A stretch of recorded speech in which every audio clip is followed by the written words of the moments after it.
Hello? Hello? Oh, yeah.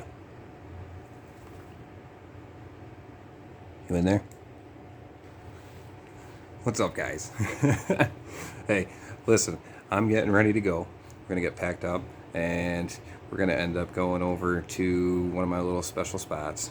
Excuse me, I'm trying to look at the center of the screen here and it keeps making me look like I'm looking over to the right on you guys. But still videotaping with the phone, so I'm trying to do my best. But yeah, we're gonna go out to one of my little secret spots, and we're gonna like do just a little bit of prospecting and see if I can figure a little bit more about this spot, and hopefully get ready for the upcoming really warm season, so I can get out there in the water and actually do what I wanted to do. Because last year it was the end of the year when I got set up, so this year I would like to start doing some underwater diving in some of the holes that we have found, and I don't think anybody's really been crazy enough to kind of try those things, so that's what we're gonna do.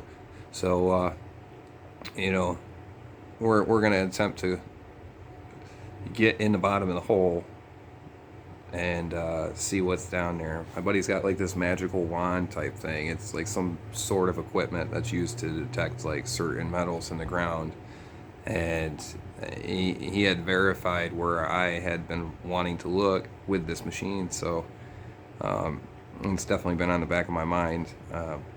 Can't really show you too much of how to get there, but you know, miners, we got our secrets. You know, if I told everybody where it was, the place would probably be destroyed.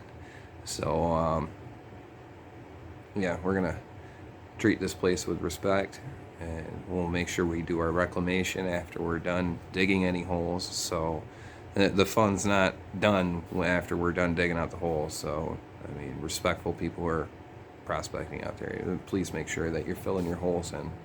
I have noticed up in Buffalo Brook over by Ludlow that that place has been kind of torn up a bit, and it kind of makes me upset.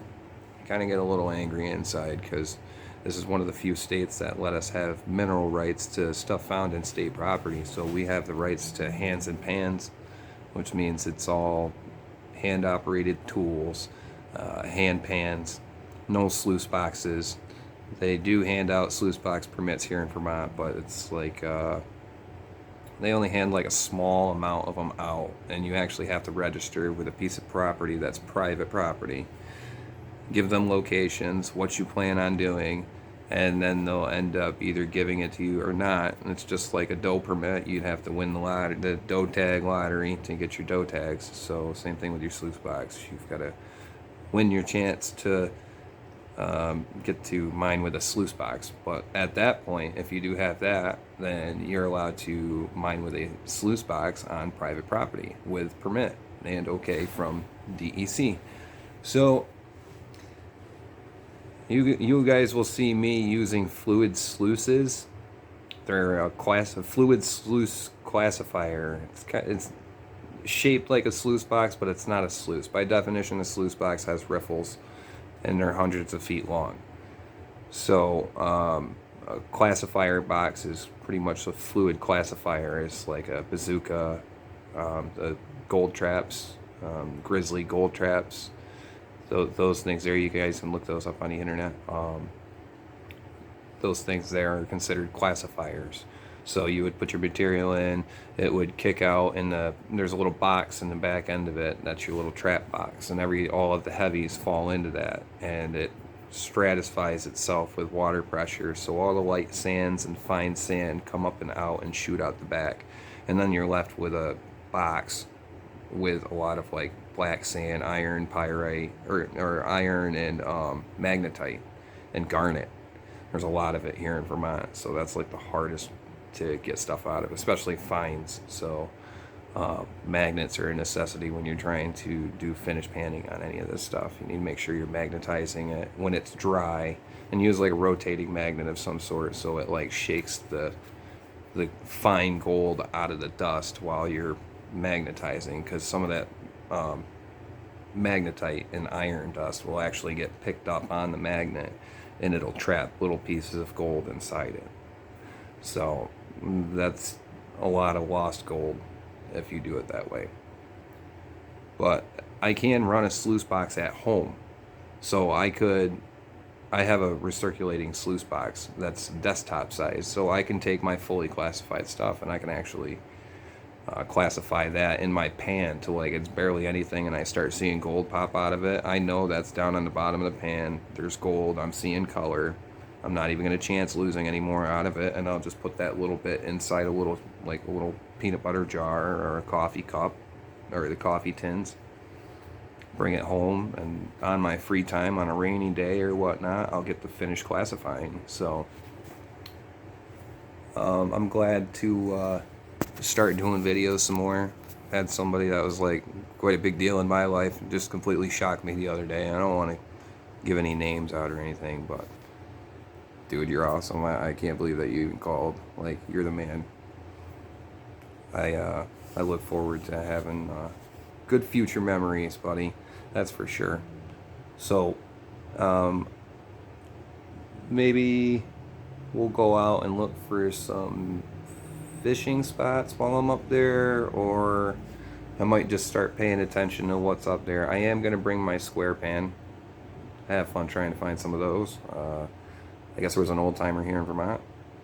He was making those. Let me actually, where did I put that? Oh yeah, hang on, bear with me. I'm gonna grab this real quick.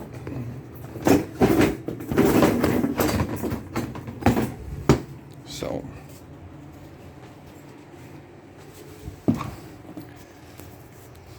alright, here's my pan. So this is my square pan. I got it from a shop here called I think it's Matt's Country Store, North Clarendon, near south end of Rutland. I just happened to see online that this guy had carried some pans and gold prospecting equipment. So I hit this guy up. He said he did in fact have somebody was trying to get out of it, and there wasn't enough people buying these. So, and the name of it is La Trappe. That's the first time I've seen the stamp, honestly, guys. So you and me get to see that for the first time together. I'm gonna have to look that up and see if I can find that. So I'll get back to you guys, and we'll go out there and have fun. Peace. Hey Joey, you ready? Nah, you don't want to go out to the water, do you? Huh? Do you want to go out? Want to go outside, Mr. Joey? My baby boy. Oh yes. Hi. Thank you. I love you, buddy. Daddy be back shortly, okay? It's just a short trip this time, okay, bud? I love you. Oh, love you, bro. Have fun.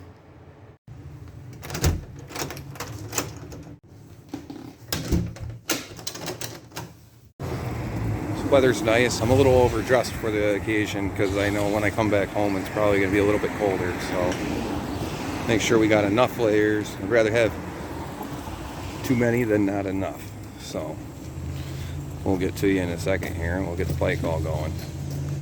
Ooh, my baby. She ain't much, but she definitely saves somebody's butt when they're in a pinch. I'll tell you what.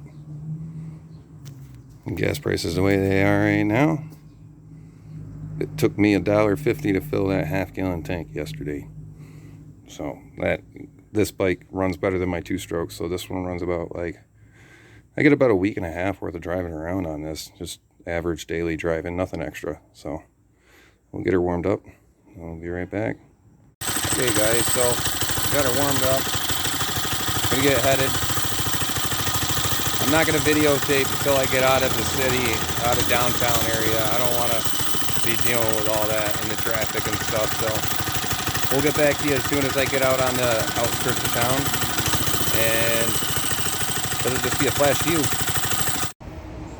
All right, well, stopped at my favorite place to get coffee, but I really don't drink coffee too much. I mean, I do, but if I have the choice of cappuccino or coffee, I'm probably going to choose cappuccino. But Cumbies, they don't support me any. I'm just going to give a shout out to those guys. These guys make the best English toffee cappuccino. I wish all your stores had it.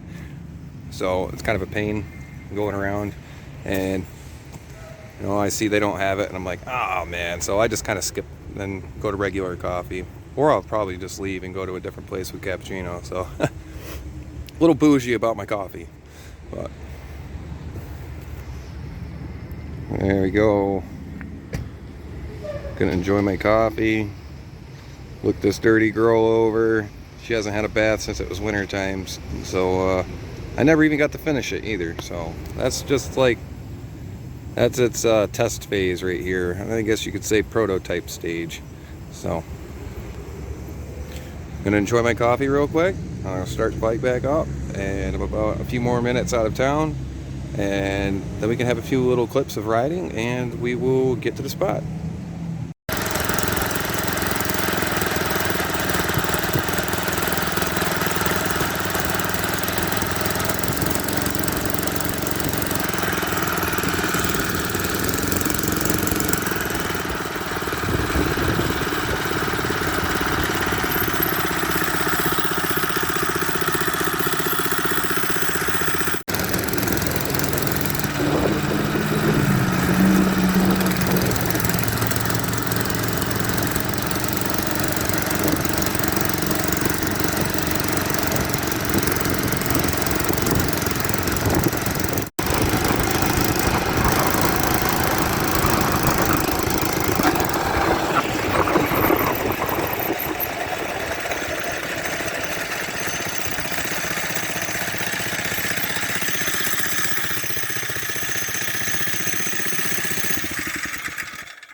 Oh boy, first breakdown.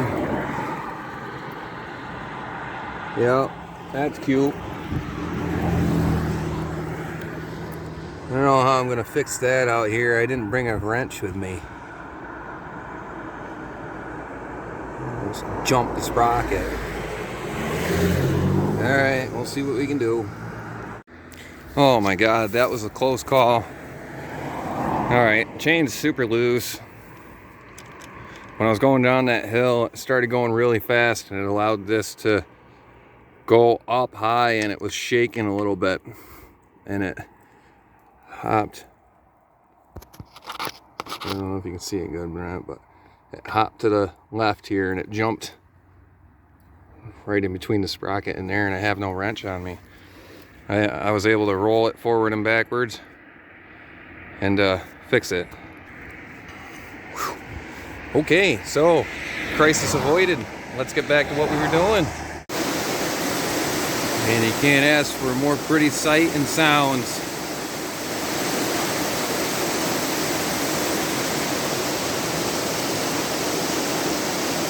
Can't move the camera around too far. I don't want to really give up my place, guys. I'm sorry.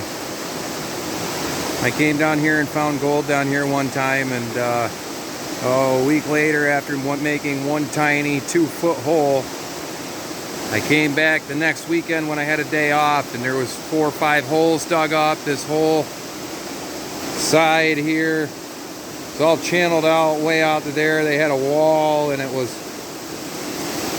pushing all the water down here, even though the drop off is right over here where we got our low pressure zones. And over here as well, there's low pressure here. So when it comes out, you get this alluvial fan laid down. I know there's gold in that dirt right there. But I'm gonna poke around a little bit and get some more footage, huh? Just for the record, I'm gonna end up taking another shot, a slow shot, and pan across this.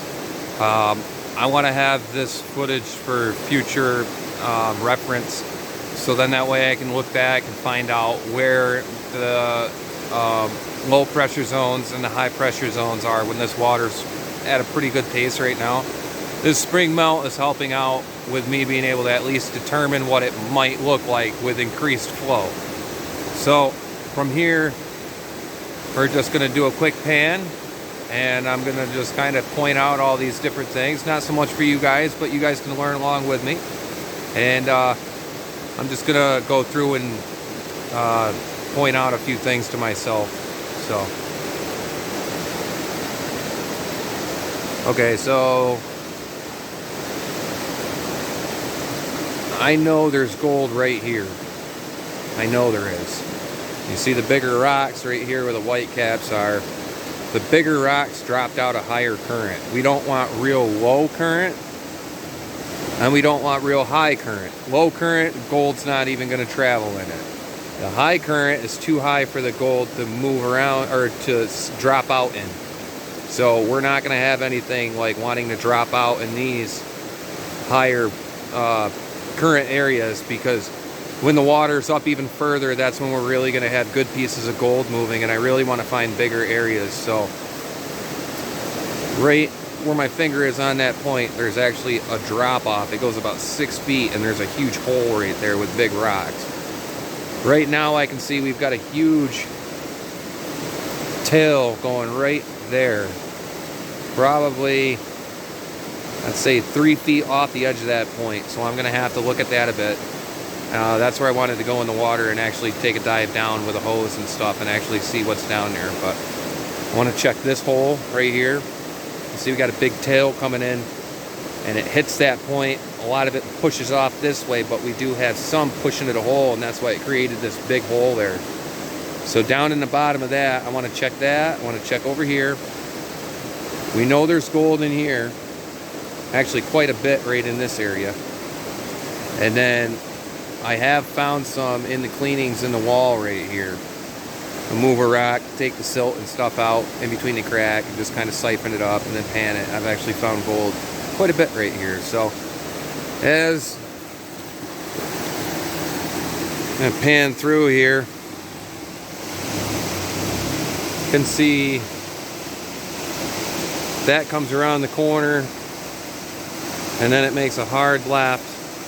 And then it has to, this shelf, there's actually a slate shelf right there.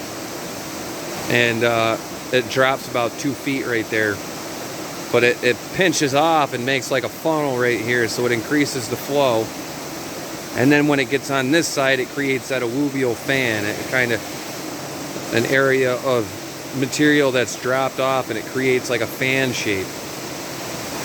Comes out of that high pressure zone and hits a wider area, and the flow slows down due to that wider area. So that's a dropout.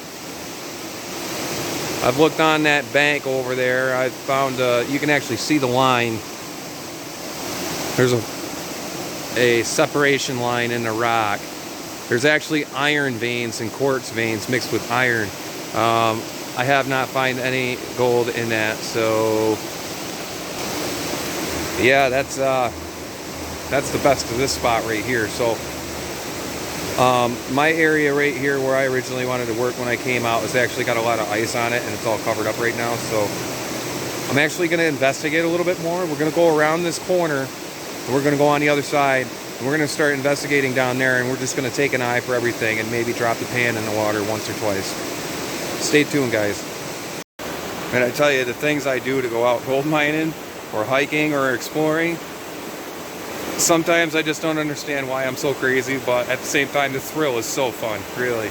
Here, check this out. I've got to walk down the side of this. Oh yeah, all the ice, water down below me. I got to get over there safely. And it should be good once I get on the other side. Yeah, we're up above that rock wall now. Here's a big hole I want to go swimming in. Right there.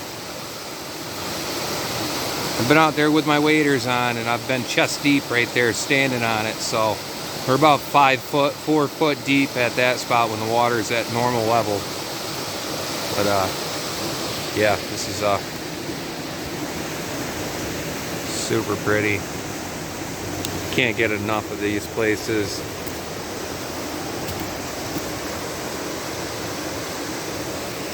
Okay, we're gonna scoot down just a little bit. And we'll walk a little bit this way.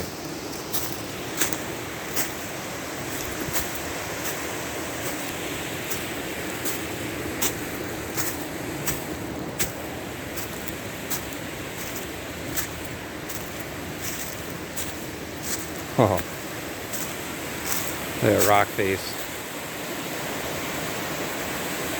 I want to fall off that.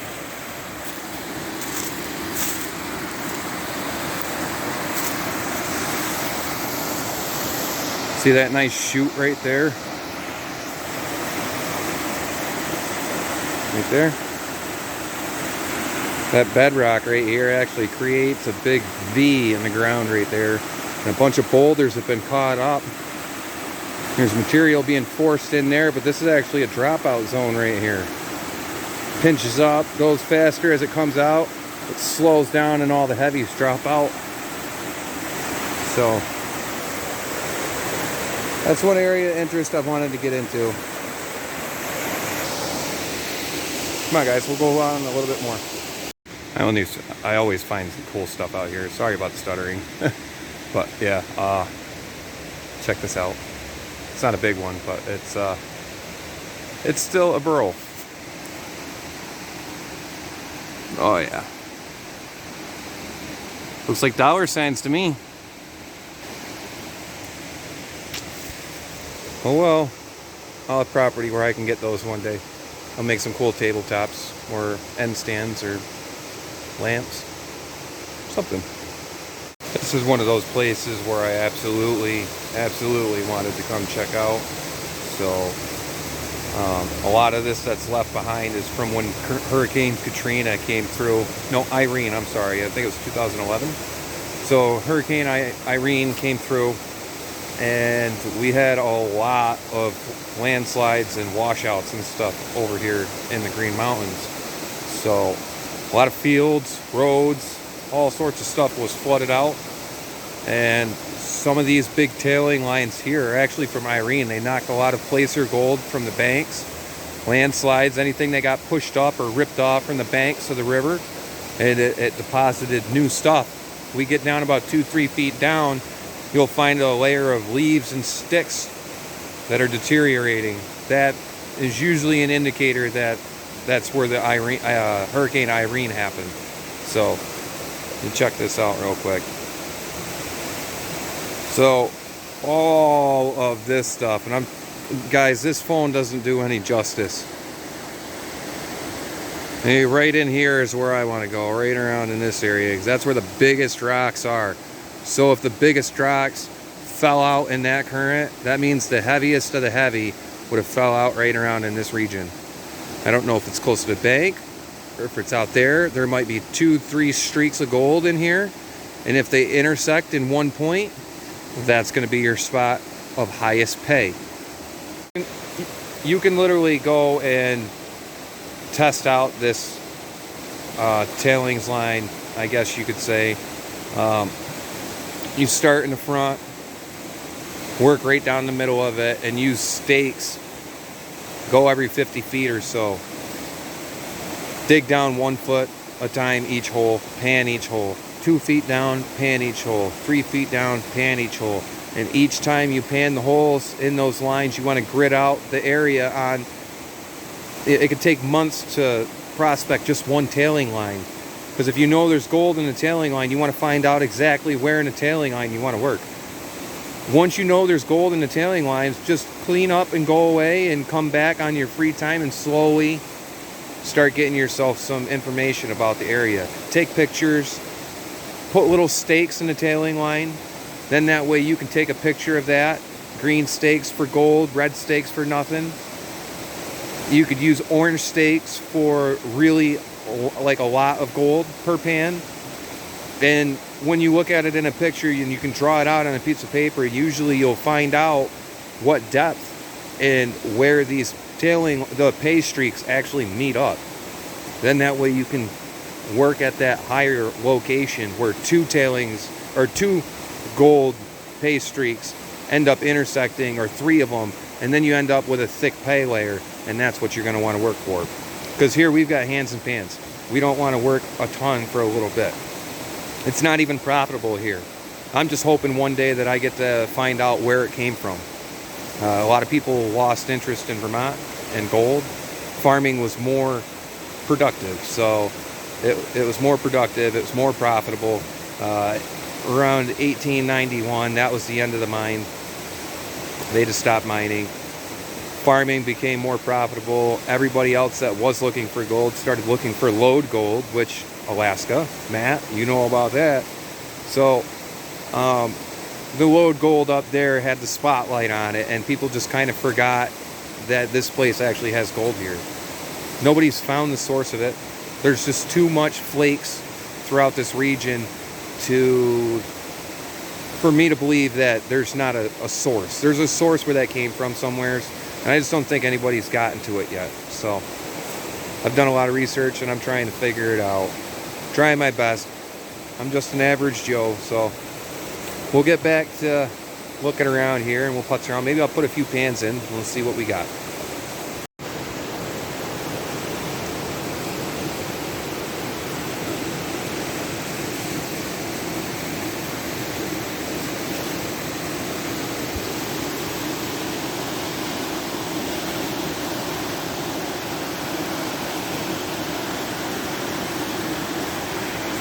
You can see out behind this area here, here's that pinch point in the bedrock I was talking about. I could actually see some rocks in the water here through my camera a little bit. But look at alluvial fan. You can see where all this bigger stuff created a fan like this. Like the Chinese paper fans. And that's what we've got here. So definitely looks like one of the places I'm going to want to work this summer.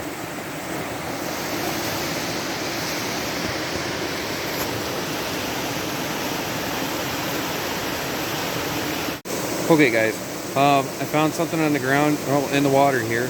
We'll figure out, show you guys real quick. Okay, we've got this stuff around in Vermont. It looks like concrete, but it in fact is not. That's what they call false bedrock.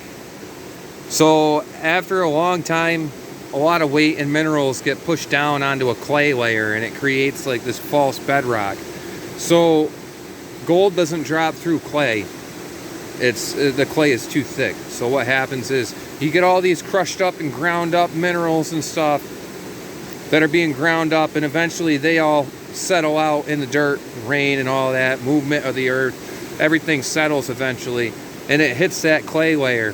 But what happens is it'll compact itself and it creates this, it looks like a rock. You'll actually see layers of it, but it's actually a false bedrock layer. And if you find any, clay isn't always your worst enemy when you're looking for gold, because sometimes you could have clay in an area and that'll create a false bedrock layer, and that's actually what I found upstream from this point. I found some false bedrock layer. Well, basically the clay was making a false bedrock layer, and everything that I panned on top of that layer of clay, that's where I found quite a bit of flakes from. So yeah, pretty cool. But I think what I'm gonna do is do something simple. Got a big dropout right here where all that material dropped out. I mean, that stuff's like 3 feet deep. The camera doesn't do it any justice. I'm 6 foot, so it looks a bit smaller. It's very, very loose material. That's why we know it's been there for a short period. It's only been there since 2011. So we're not supposed to crack bedrock or anything like that, but I do see that this big rock right here is loose. And that would be a place for,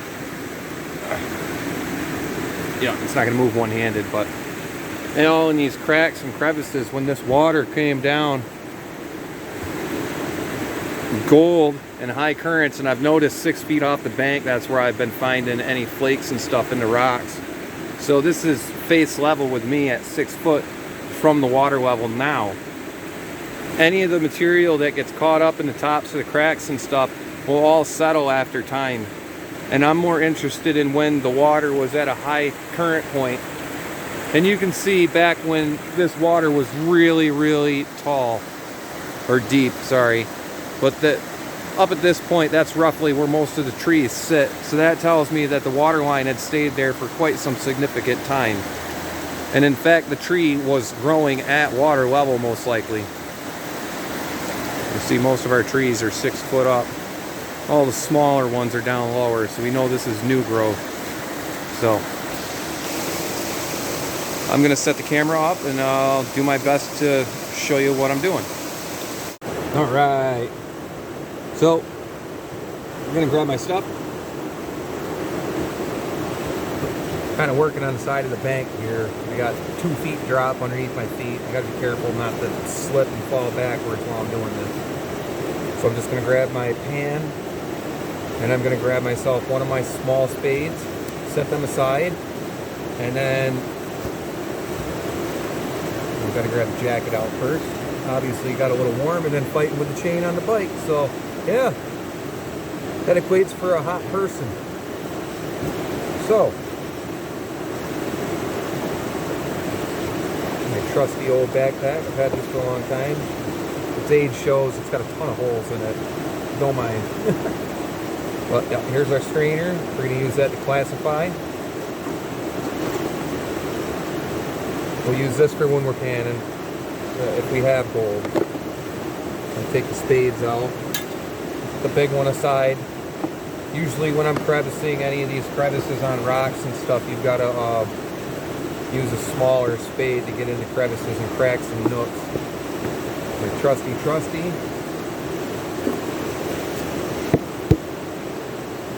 Like that. Set that out of the way so it doesn't get broke. And I still have to pull the rock off in here, and I don't want to break my stuff. Okay. So I figure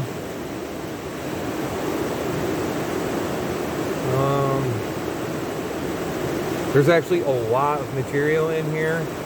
I wasn't expecting that much dirt to be in the inside of these crevices. This is a bigger crack, so there's quite a bit of dirt in here. I'm hoping maybe I can pull it out easily enough. We don't know if there's anything here in this specific spot, but we'll find out. I'm going to put the pan underneath it and just kind of be careful not to drop the rock on there. I've got a lot of material that wants to fall out. One sec.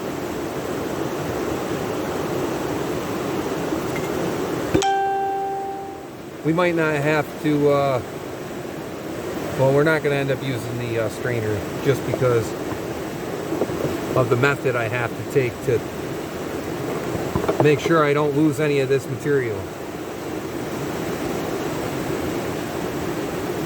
Be careful, the rocks are all mossy.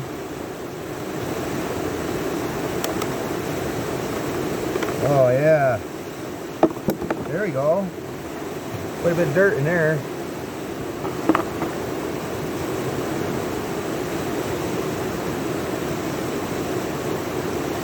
Get rid of the sticks. There's a big rock that dropped in there, but we're going to leave that. I want to rinse that off before discarding it. We're going to try and be careful not to drop this. And then we're going to take all the dirt that's on this rock and we're going to scrape this off into the pan. One second, guys.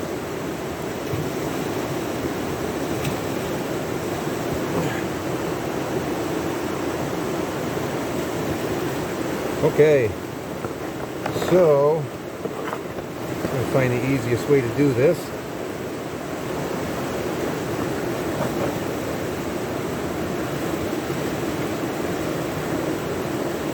I'm not going to get everything. This is definitely not profitable, so if you're thinking of going and actually mining in Vermont and thinking you're going to find something like that, they're probably pipe dreams. That's okay. I like the dream. Some of the things that have happened to me in life nowadays, recent events too. I don't know how I do it. I just feel like I'm an average Joe. I don't have much money. I'm recovering substance abuse. So, I mean, at the end of the day, I'm kind of blessed to be able to do these kind of things now. I could be dead. There are a lot of people who don't make it. So, anybody out there struggling, you know, you just keep pushing. One foot in front of the other, guys. But, we're gonna move this rock out. There isn't really much else that I can pull off from that. So, we're gonna toss this aside.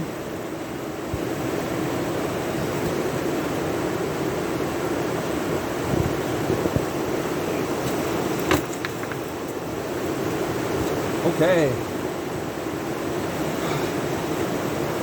Here, I'll bring you in closer so you can see what we got going on. So, I was able to pull that big rock out of there. And we're left with all this little dirt, silt, all that stuff. That's probably been in there for a long time. So, we're going to scrape the rest of this up and I'll get right back to you.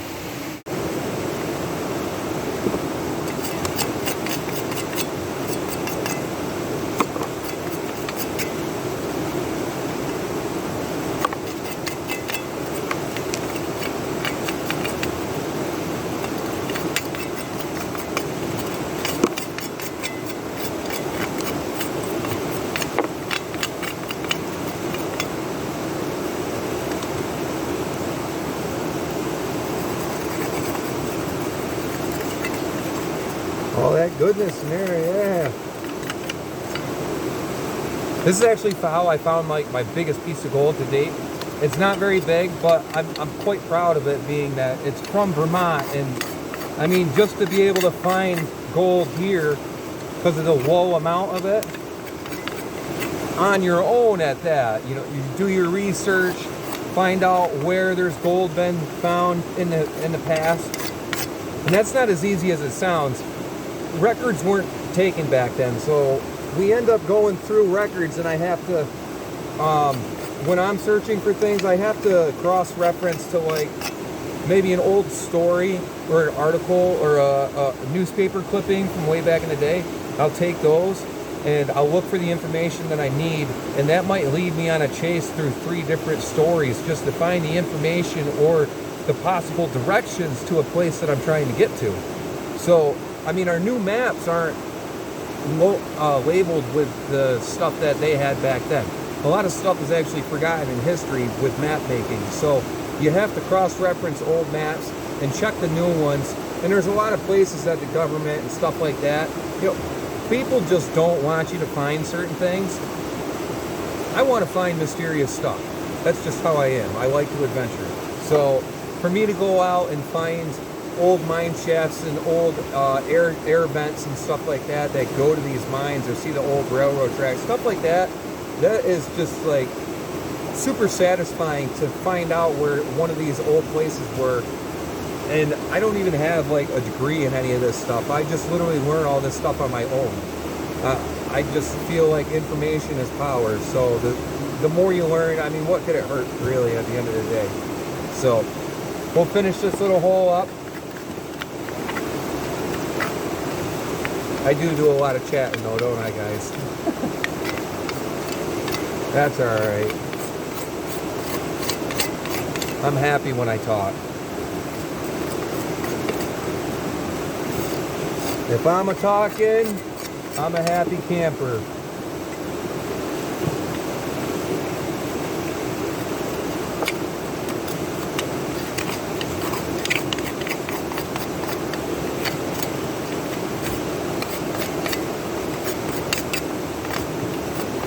This ain't everybody's cup of tea, that's for sure.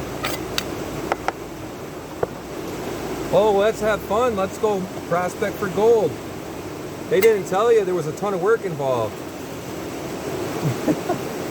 So, all right, we're gonna go over to the water here and we'll get right back to you.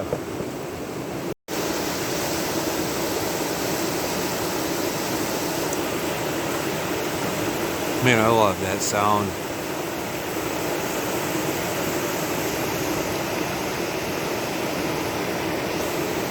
Alright, so what I've done is just thrown a few rocks up on the side here. Basically what I'm doing is just, you know, the water's kind of rough right now, so what I'll do is I'll put a little barrier right here to help current, to stop the current and stop so many waves coming in here, just so I can work with this a little easier without having fast current coming in. So that we need to have a deep enough hole where I can use my pan. Okay, there we go.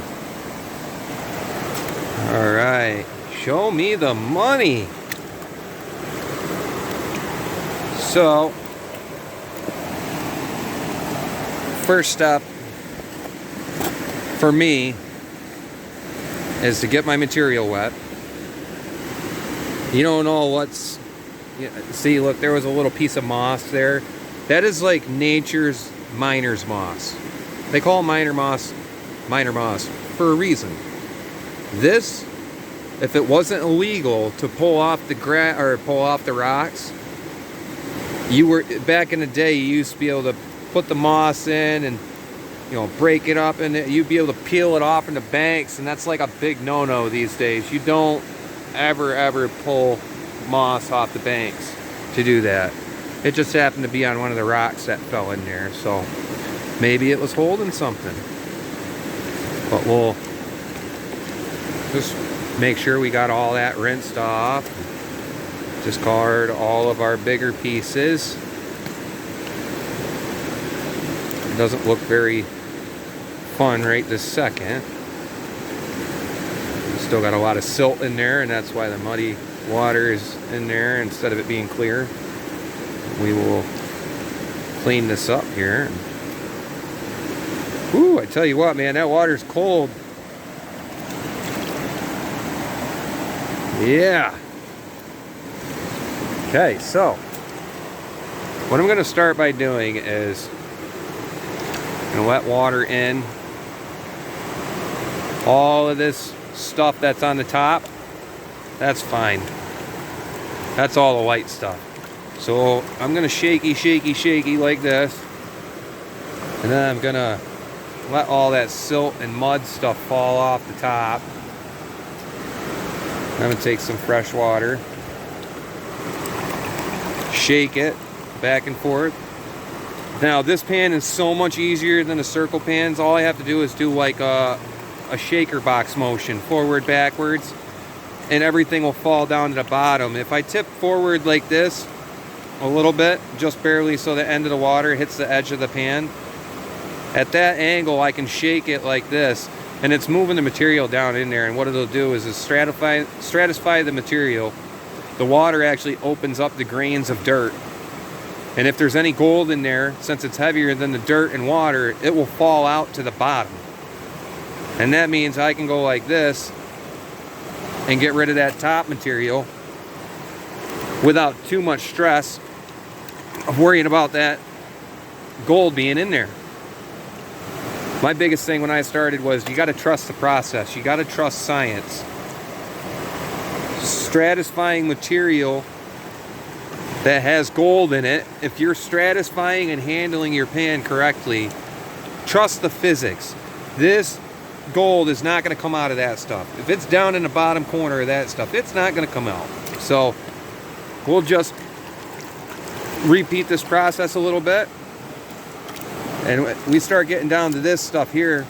Now I've got my white stuff off. Now we're starting to see the silt, the black sand, pieces of the bedrock. So what I'm going to do is I'm going to stratify it one more time, get everything down in the bottom corner so I know the gold's in the bottom corner. I'm going to tip off my water. Now what I'm going to do is just a little bit of clear water.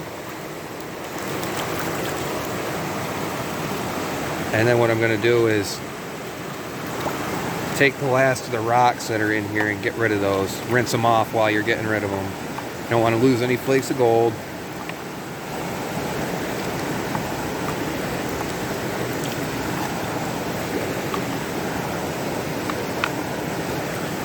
I don't know why I gold mine. I don't know what really got me to want to gold mine. I just was brought up being told that we were going to move to Alaska, and my father brought me up like that. So I guess Alaska and gold go like that. Most people think of gold and Alaska together, so maybe that's why it interested me. I don't know. Oh, shaky, shaky. We'll get this down. We'll try and speed pan this one out.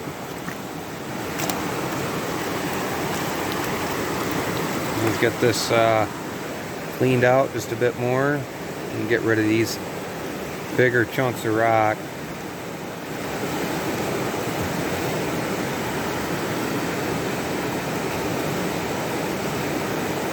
I appreciate the guys and women that are watching.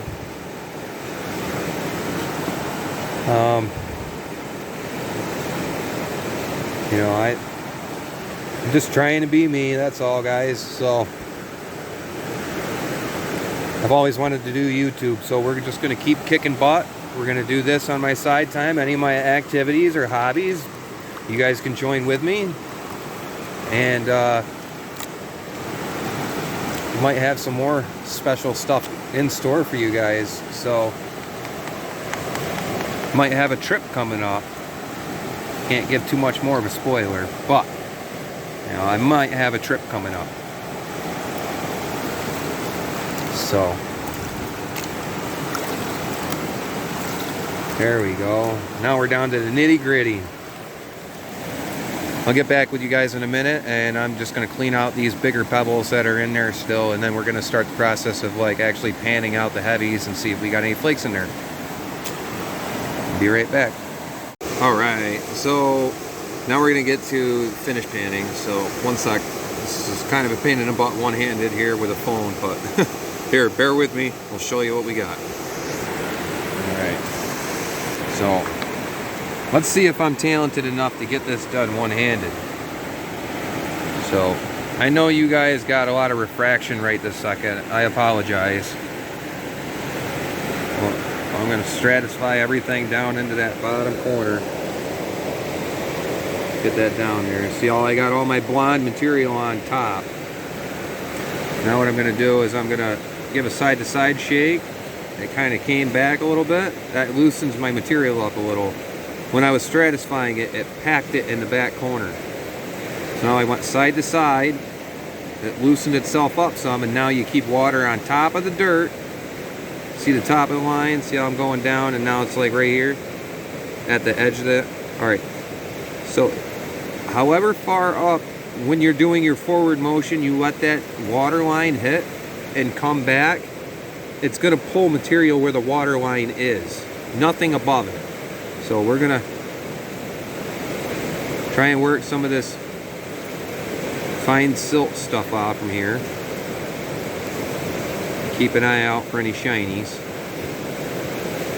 This small flake gold will come out if you're not careful. Like I said, it's illegal to use any detergents in the waterways in Vermont. Okay. So when I'm doing finish panning, it's just basically to see if it's in there, because it's a waste of time to try and do that with fine gold here in Vermont. But now that I've got that material separated like this, what I'm going to do is don't touch the top material with the water. Keep your water down in the bottom. In fact, what I can do is, hang on, I'm going to switch hands. So in fact, what I'll do is, you can tip this pan right up like this. See? Doesn't come off. So now what I want to do, I'm going to take my pan and hang on it right here. And then I'll tip it upside down like this. What I'm going to do is I'm going to get the pan in the water enough to hit that bottom line of material that I've panned out. So what I want to do is see, once the water hits it, I'll give it a little twisty twist, a little dip, and then the material comes out the back end, and then you're left with the front stuff. So I'll go from the back, scoop up a little bit more water. You don't need a ton. You'll need less and less the further along you get in your fine panning. But then we'll repeat the process again. Stratify the material up into the front corner. Give it a side-to-side motion to get it loosened up. See, look. Starting to see our black sand.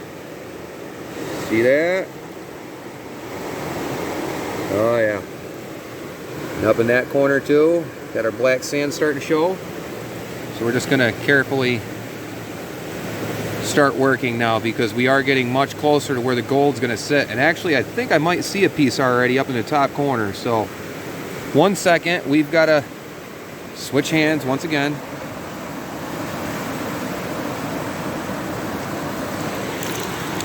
And then we're gonna repeat the process until we're down to where we see gold.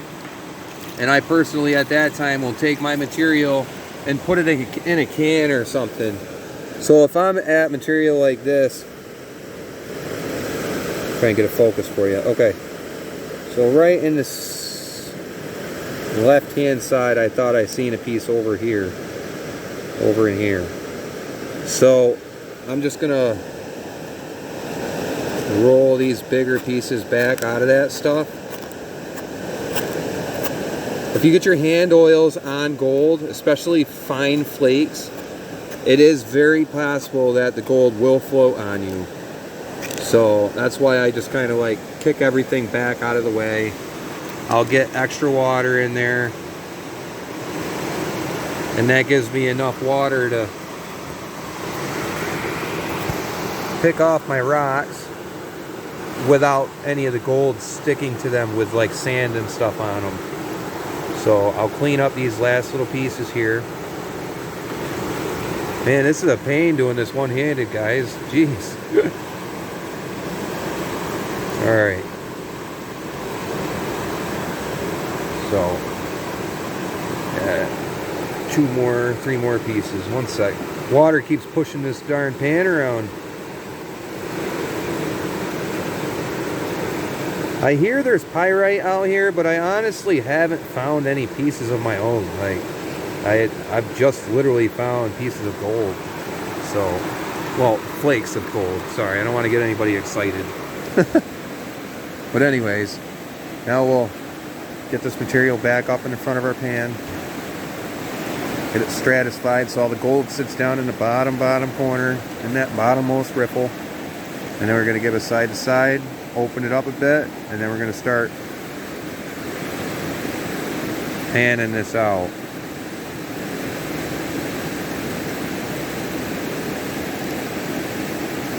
I'm hoping we see some kind of colors. I have not tried prospecting this far down past my other spot. Actually, you know what? Hang on a minute. Oh.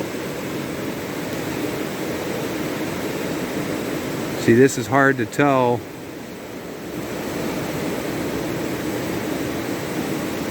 Without a light on you. But the fine gold here is so fine that you'll have to zoom in on it. Yeah, I got a micro dot in here. I might be able to get it in perspective for you here. Let me see if I can clean a little more away from it. Yep. There you go.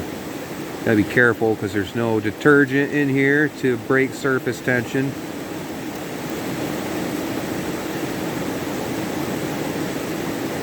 I've literally panned down to the last bit before. Had nothing, and then the last little bit there was something. So I'm gonna put water on it. Make it a little easier to view. And we're gonna try and get a look-see at this here. There she is. Right at the point of my finger. A little dot. It's not much, but like I said, there's gold upstream from here. Oh, wait a minute. I might have another piece that I can't see by eye. No, that's the same one, isn't it? Yep. This guy right here. Oh, don't tell me he got stuck to the stick.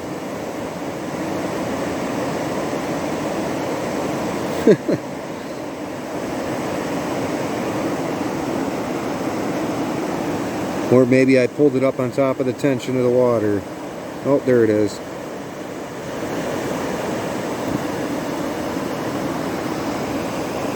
I moved it over in the corner on accident. See it? Right there. Like I said, it's not much. But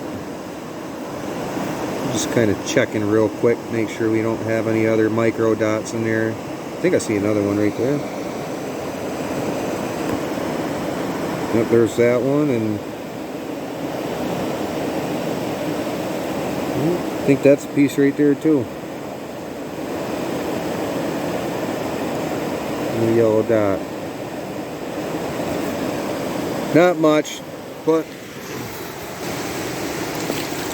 glad you guys were able to watch my video, and it's just a little outing. It ain't nothing special, so just couldn't sit in the house today.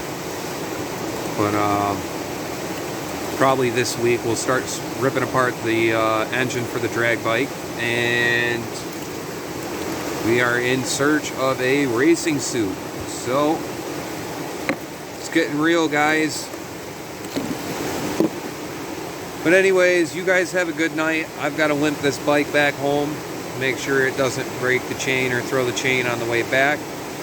And I'll get back with you guys again some other time. I believe next trip is going to be a hike up to the summit of Killington, Mount Killington. It's the #1 largest vertical drop in the New England area.